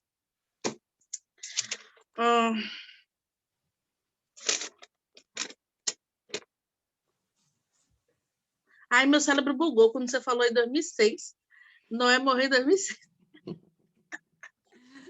Aí depois eu lembrei que é antes de Cristo. E não foi 2006 anticristo, não. Porque se a gente for contar do ano 1 para trás, vai ser muito antes. Então, sei lá, 3.000 antes de Cristo, 4.000 antes de Cristo, sei lá, alguma coisa assim, 3.500 antes de Cristo, entendeu? Eu estou contando o contrário, como se não tivesse Cristo, anula Cristo e começa do dia da criação até hoje, entendeu? Inclusive, os judeus, eles não seguem o nosso calendário. Eles estão no ano 5.000, lá vai a cachaçinha. Tá? Eles não estão no ano 2000 e pouco como a gente. Eles estão no ano 5000 e tanto, que se a gente for levar ao pé da letra pela Bíblia, seria o tempo mesmo que a gente teria, 5000 e poucos anos aí. Não chega ainda a 6000 anos. Entendeu? A Bíblia não tem 6000 anos ainda. Tá certo? Arredondando, a gente poderia dizer, mas não tem 6000 anos. Faz sentido eles não considerarem, porque eles não consideram Jesus. E eu entendi que com o rasgar do véu, houve essa quebra no tempo, de a ser antes de Cristo e depois de Cristo. Como eles não consideram Jesus, eles devem estar contando aí direto. Exatamente. Exatamente. Dona Cida, fale aí, Dona Cida. Hoje já ficou mais claro, Dona Cida, não ficou tão confuso, não. Não, mas esse negócio aí de... Eu prefiro não Lá vai Dona Cida. aí. Prefiro só ouvir. É demais, Dona Cida. A senhora tá vindo para cá com sono e tá dormindo, eu tô vendo, viu? Não, tô não. Tô não. Tá bom. Diga aí, Neide.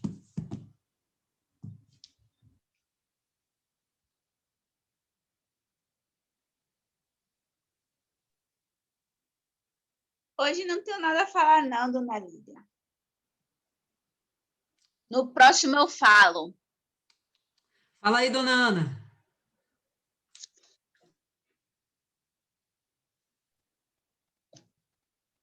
Hoje eu não tenho nada para falar também, só aprendendo. Só Deus. Me salve aí, Andresa, vá. Por que logo eu? Tá demais, viu? Não, o que me chamou realmente a atenção foi a questão de Enoque, né? Pelo tempo de vida dele, que foi muito curto com relação aos outros. E exatamente por esta comunhão que ele tinha com Deus, por ser consagrado, por ser esse homem santo, reto, eu acredito que Deus não permitiu que ele viesse passar por estar vendo a sua geração, né, lá em pecado, em desobediência. Porque esse cuidado é o mesmo cuidado que Deus tem com nós, com relação quando a gente nos separa, quando a gente tem comunhão com Ele, né? Ele termina nos separando realmente nos momentos de dificuldades, e tem o Espírito Santo, né? O Espírito Consolador. Ok. Maiana.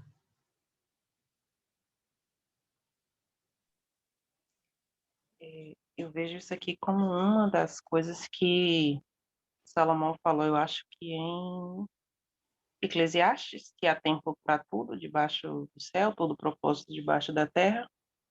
Eu vejo isso aqui, porque todo mundo teve o tempo tanto para o bem quanto para o mal, embora na descendência de Caim, ele não citou quanto tempo aqueles homens viveu, porque não interessava, não era interessante nesse momento. Mas da mesma maneira que o mal tem um tempo para se disseminar, paralelo a ele, tem também as pessoas de Deus. À medida que o mal avança, vai passando de geração a geração, o Espírito Santo, através daqueles que se rendem, também tem essa mesma possibilidade. Não há injustiça. Acontece que um demônio, um espírito ruim, pode passar de pai para filho. O Espírito Santo não. É a pessoa. Deus dá à pessoa o direito de escolher se vai servir a ele ou não. Ele não impõe isso. Tem as condições. E a maior delas é a obediência e, bom, a gente viu que não é a maior, né? Meditar na palavra. Porque o bispo falou na aula, domingo retrasado, que vai chegar uma hora que mesmo você tendo o conhecimento da palavra, não vai ser o suficiente para te sustentar. Naquela pregação que você vai, ouve a palavra ali, mas você fica comendo pela mão do pastor, pela mão de um obreiro ou qualquer outra pessoa. Mas se você vai para a palavra profundamente, você e Deus, você se apega, por mais que isso te balance, você sabe que o seu socorro vai vir de Deus. Você sabe que você tem alguém que vai lutar por você. E não existe nada que o diabo possa fazer contra isso. É você quem se decide ser bênção ou ser maldição. Porque quando você se volta para Deus, ele falou para Abraão que quem te abençoa é abençoado e quem te amaldiçoa é amaldiçoado. Só que as pessoas elas vivem num conformismo de achar que Deus é bonzinho e vai fazer tudo por ela. A gente vai para os núcleos e percebe isso quando você está numa casa de oração, que a pessoa se conforta em saber que a igreja, de certa forma, está indo até a casa dela. Mas ela não quer ter o trabalho de ir até a igreja, não quer ter o trabalho de ir até Deus. Deus já veio até a gente. Ele veio quando ele falava com Adão. Ele veio para esse aí, Enoque, né? Ele veio. O Enoque não viu essas coisas acontecer, mas Deus apareceu para ele, de certa forma, e Deus veio para ele. Noé era o consolo, que eu coloquei lá, mas era nesse sentido de dizer que a senhora perguntou por que que só Enoque e Noé viveu. Porque um era a profecia e o outro era o consolo. Tinha que ter alguém para consolar esse povo. Oh, você está passando por isso, mas vai ter um fim. E acho que é no capítulo 6 que a gente vai ver isso, que Deus se ira e ele fala que o tempo dos homens vai ser 120 anos. Porque vai ter tanta oportunidade que a pessoa cai no conformismo. Ao invés da pessoa se revoltar e aproveitar, não, eu estou tendo tempo para fazer diferente. Não, a pessoa vai, eu tenho tempo. Só que o amanhã é uma coisa que nunca vai chegar. Vai ser sempre futuro. E a gente nunca vai chegar lá, a gente vai viver sempre no presente. Hoje foi ontem. E amanhã eu não sei se eu vou acordar.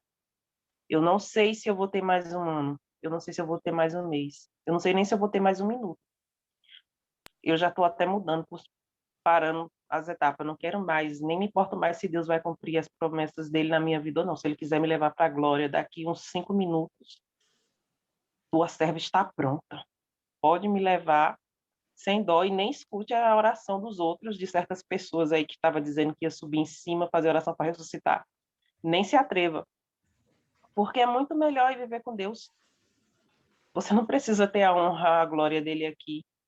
Você vai estar com ele. Você quer coisa melhor? Eu vi uma moça que morreu do nada, infartou. O povo dizia que tinha toda uma vida pela frente. Só que a gente não sabe os dias determinados, porque se nenhuma folha cai da árvore sem que Deus permita, por que que tantas pessoas morrem? Aí a gente vê lá um traficante que morreu, foi assassinado de qualquer jeito, um acidente, porque Deus viu que não ia ter mais jeito para ela. Deus permitiu. Porque para umas pessoas ele dá a oportunidade porque no fundo ele vê algo naquela pessoa. Igual ele fez com Caim. Caim poderia ter aquele 1% que queria ser salvo, mas ele preferiu dar ouvido aos 99% da geração da serpente, a qual ele fazia parte. E ele matou, e essa geração perversa é perversa não por conta de falta de oportunidade, por falta de conselho, falta de exemplo, não. É porque ela prefere julgar os outros, os erros dela nos outros. Calma aí, deixa eu falar. Ela prefere condenar os erros dela culpando os outros. Ah, eu sou assim por causa de fulano, por causa de ciclano. Não, você é assim porque você quer ser assim. Ontem eu recebi um áudio de Dona Geralda. E Dona Geralda dizendo, que bom que Mana se converteu, tá no CPO, não sei o quê. Foi uma luta medonha. Eu falei, gente, eu aqui crente que eu era das mais obedientes. E Dona Geralda vem dizer que foi medonho. Foi a que te convenceu de que você era uma das mais obedientes? Rapaz. Eu sou obediente, sim. Eu vou ficar eu sou até obediente, quieta. sim. Continue. Epa, eu sou obediente, sim. Mas não no sentido de que eu era uma pessoa ruim, mas era daquele tipo que eu não dava muita entrada. Ela falava comigo, eu ficava lá parado olhando, eu não dizia nem que sim, nem que não. E não é errado, eu não me importo que as pessoas falem, Maiana era isso, Maiana era aquilo. Eu vou ficar preocupada se alguém disser, Maiana continua sendo. Porque mostra que o trabalho de Deus foi em vão, que foi um tempo perdido. E o meu passado vai servir para isso, para mostrar quem eu era e quem eu sou. E todas as pessoas têm essa oportunidade, e muitas não aproveitam. É uma escolha, é a pessoa quem escolhe. Caim matou o irmão porque o irmão era bom. As pessoas acham que é fraqueza você ouvir o conselho do outro, você seguir o exemplo do outro. E a gente é exemplo, porque esses homens morreram. Tá a história deles aí. Só que a gente hoje está vivo. Quem olhar para a gente tem que ver um exemplo do que a gente foi, do que a gente é. A gente tem a oportunidade de levar Deus para as pessoas sem precisar abrir nossa boca. Porque ainda que as pessoas não confessem, no sentido de dizer, não, fulano realmente mudou. O importante é que, no fundo, elas vão saber que a pessoa mudou, que eu mudei, que vocês mudaram, e que quando realmente chegar o momento, se de fato elas quiserem ser salvas, elas também podem. Se houve jeito para fulano, por que não? Se teve jeito para mim, por que não vai ter jeito para os outros? Porque Caim, ele nem deixou Deus fazer a parte dele, ele já foi logo dizendo, para mim não vai ter mais jeito, não tem mais jeito, eu fiz dos piores anatema, só que Deus estava lá oferecendo perdão. E ele que não aceitou, o orgulho fala mais alto. O diabo conseguiu com eles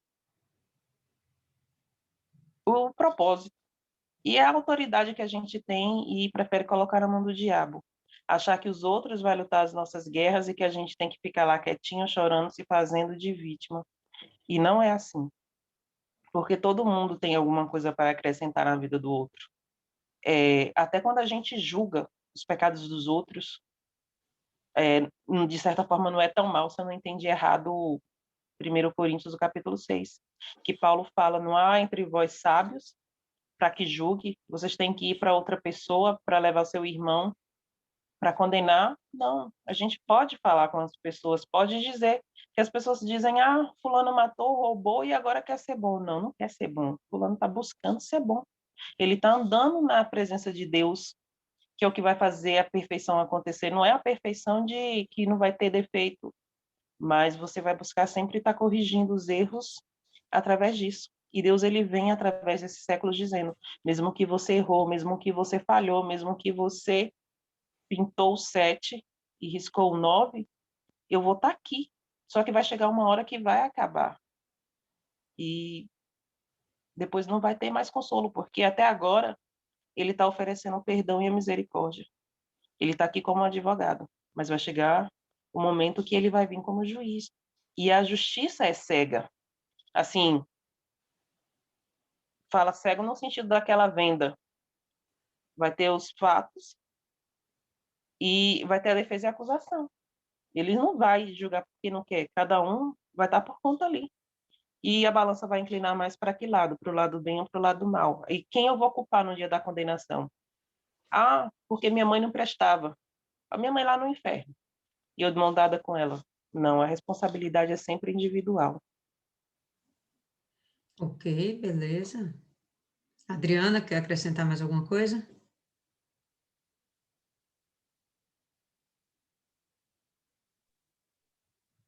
Rapaz, acho que já falaram tudo. Então, beleza. Vamos fazer a oração? Você que já abriu o áudio aí, faz logo a oração, Adriana.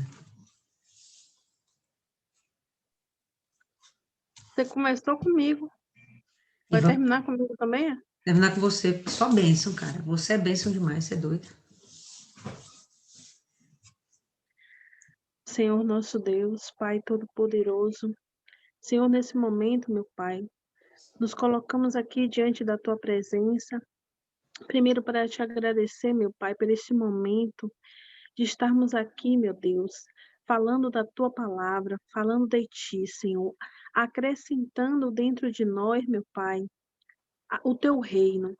Senhor, obrigado por tudo que o Senhor nos proporcionou nesse dia de hoje, do livramento, das bênçãos que foi colocada nas nossas vidas nesse dia de hoje. Pai, eu agradeço a Ti, meu Pai, pelo alimento, por o sol que o Senhor nos deu hoje, a chuva, por tudo, meu Deus, porque nós somos privilegiados, meu Pai, de mais uma vez ter a oportunidade de nos arrepender, porque muitos tiveram anos de vida, Senhor, e não conseguiram se arrepender, voltar para Ti, conhecer esse Deus maravilhoso que Tu és. Então, Senhor, cada dia é uma oportunidade diferente, cada dia é um arrependimento, cada dia, Senhor, é a busca, meu Deus, de novas alianças contigo, meu Pai, que viemos renovar todos os dias a nossa aliança e que em momento nenhum, meu Deus, viemos esquecer de estar na Tua presença. Meu Pai, toma, Senhor, cada uma dessas mulheres que estão aqui, Senhor. Acrescenta, meu Pai, aquilo que falta em cada uma delas. Meu Deus, dá a direção, o discernimento e a sabedoria a que são mães, a que são esposas, a que são filhas e a que são irmãs. Meu Pai, dá tudo o que elas necessitam, meu Pai. E que venha, Senhor, ser da Tua vontade, porque não adianta querermos e não ser a Tua vontade.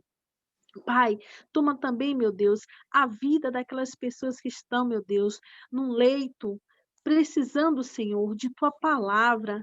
Manda um anjo lá, Senhor. Manda um anjo, meu Pai, para que essas pessoas venham se arrepender, que se for o momento, meu Deus, delas partirem, que venha ser para glorificar o Teu santo nome, meu Pai. Toma a vida de Lorena, toma a vida de Tarcísio e toma a vida daquelas outras mulheres que estão ali, Senhor, no WhatsApp, meu Pai, para oração. Toma a vida de Dona Gleide, meu Deus, que está sendo uma luta, meu Pai, para aquela mulher ir para a igreja, meu Deus. Toma a vida dela, Senhor. Vai lá, Senhor. Eu já fiz a minha parte, meu Pai. Agora falta o Senhor fazer a do Senhor, para que ela vá, meu Pai, que eu creio, meu Deus, que ela será curada, meu Deus. Eu creio na cura desta mulher, meu Deus. E creio também, Senhor, naqueles que estão, meu Deus, acamados, que precisam, meu Pai, de fazer, meu Pai, um encontro contigo, de ter esse encontro genuíno contigo, meu Pai. Toma a família de cada uma das mulheres que estão aqui no nosso grupo, aquelas que faltaram, aquelas que não estão mais participando, Senhor, que só o Senhor sabe o motivo e o porquê. Então, Senhor, toma a vida delas nas tuas mãos. Vai lá, Senhor, e toca no coração dessas mulheres, meu Pai. Toma a tua igreja, toma os nossos pastores, nossos bispos, toma o bispo Edmaceiro, Dona Esther, toma o bispo Renato e Dona Cris, o bispo Júlio e Dona Vivi. Toma, Senhor, todos eles nas tuas mãos. Toma o bispo que toma conta, meu Pai, do nosso estado, o bispo Sérgio, sua esposa. Toma, Senhor, a nossa igreja, cada membro da nossa igreja, meu Deus, aquele que está fraco, meu Pai, coloca lá, meu Deus, o teu anjo para poder levantar, Senhor, porque o teu povo, meu Pai, precisa, Senhor, desse saculejo, meu Deus. Meu Deus, toma esse povo nas tuas mãos, meu Pai, porque estamos cansados, Senhor, de falar que o Senhor já está vindo e essas pessoas não abrem os olhos, olham para trás, ficam dizendo que o Senhor, meu Deus, já era para ter vindo várias vezes, mas, Senhor, só o Senhor sabe o dia, o momento, meu Pai. E o tempo é o inimigo, meu Pai. Por isso que o Senhor diminuiu o nosso tempo, porque o tempo é o maior inimigo que nós temos. Então, Senhor, toma a vida dessas pessoas. Meu Deus, quando a gente levarmos a tua palavra, Senhor, que essas pessoas venham ouvir, que essa semente, meu Deus, venha adentrar na vida dessas pessoas. Senhor, toma, meu Deus, toma essas pessoas que andam falando mal dos teus servos, da tua casa, porque elas não conhecem a ti.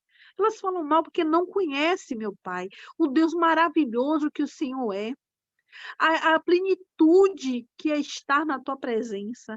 Então, toma essas pessoas nas tuas mãos, meu Pai, e abre, Senhor, o nosso entendimento cada vez mais, que viemos estar firme, meu Pai, porque estando firme, Senhor, podemos ganhar almas para ti. Toma Lília nas tuas mãos, que cada vez mais, Senhor, o Senhor venha ungí-la, colocar na cabeça dela, Senhor, todo entendimento que ela vem trazendo para nós, meu Pai.